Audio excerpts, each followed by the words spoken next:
What's up, everyone? Welcome to the video. Today we're going to take a look at how to replace the battery in this Chrysler 300 remote key fob. This Chrysler 300 key fob is going to use replacement battery CR2032, and I'll put a link in the description box of this video to where you can find these replacement batteries if you're in need. The other thing I'm going to be using in order to replace this key fob battery is a flathead screwdriver.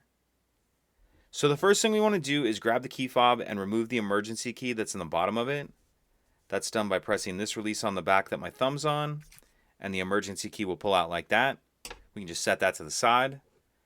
Now if we grab our screwdriver and we take a look at the bottom of the key fob, this is the slot that emergency key just slid out of, and then just below that we see this other notch right here, this other slot.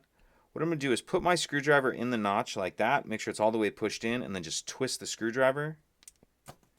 And as I do that, you can see it splits the case apart. You can just pull it the rest of the way apart with your hands like that. And in the back half of the case, we see our battery right here. And there's a little cutout in this battery holder right here that you can get your screwdriver under and get under the edge of that battery. I'll grab my new replacement battery, and you want to make sure that you're installing that with the plus side down. Go ahead and snap that down into its battery holder. Then we can snap the two halves of the case back together.